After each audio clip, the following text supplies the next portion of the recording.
Hi, it's good to talk to you guys again. I'm sorry we haven't met in person recently, but I'm glad we get to do this online.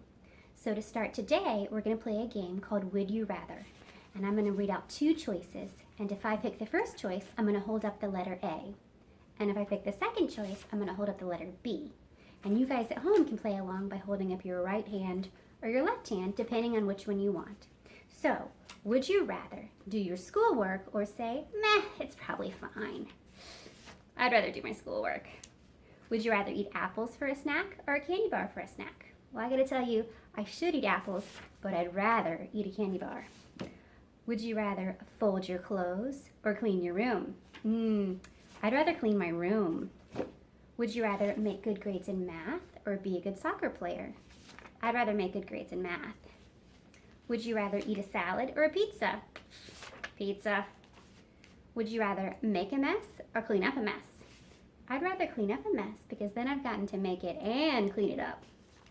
Would you rather help a friend with their homework or do a video game? Video game, although I should help my friend with their homework. Would you rather earn money or steal money? Earn money, for sure. So, I hope you guys enjoyed that game. I thought it was fun, and what was important about that game is that we had choices, and so sometimes we had to choose between two good things, and sometimes we had to choose between a good thing and a bad thing, and sometimes in life you'll even have to choose between something that might not seem so good and maybe something that's really bad. So it's important that we know how to make good choices. So today we're going to talk about the book of James. So let's talk a little bit about James. Well, James had a father named Joseph who was a carpenter from Nazareth. Now, can we think of anything else we might know about James? His father was named Joseph, and he was a carpenter from Nazareth. Well, if you guessed that James was Jesus' brother, then you were right. James was his little brother, and he looked up to him, and in fact, he spent his whole life serving him, and he described himself as a servant of the Lord. Now, how many little brothers out there want to be a servant to their big brother? Not many, right? But James knew that Jesus was special.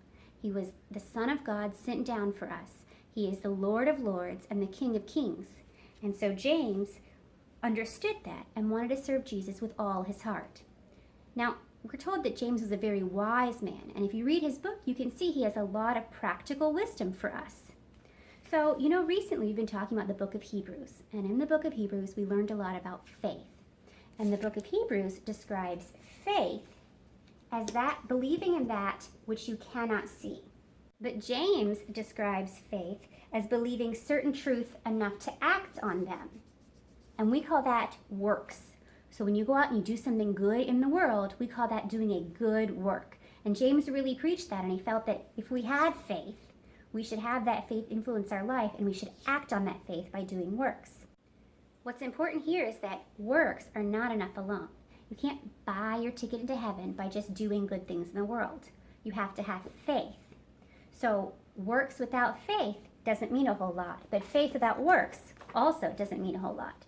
So I'm going to read you something from the book of James, and it says, "What good is it, my brothers, if someone says he has faith but does not have works? Can that faith save him? If a brother or sister is poorly clothed and lacking in daily food, and one of you says to them, 'Go in peace, be warmed and filled,' without giving them the things needed for the body, what good is that? So also faith by itself, if it does not have works, is dead. But someone will say, 'You have faith and I have works. Show me your faith apart from your works, and I will show you my faith by my works. You believe that God is one, and you do well. Even the demons believe and shudder.'" And so to close today, I'm going to give you guys a game to play at home, and it's another version of Would You Rather. So what I'm going to do is down in the box below, I'm going to list a bunch of things, a bunch of ways that you can show your faith in the world. And I want you and your family to vote on them or to rank them if you want. And then I want you to send them back to me so I can share that with all the other kids and we can see who would rather do one of the things. All right, I'll see you guys soon.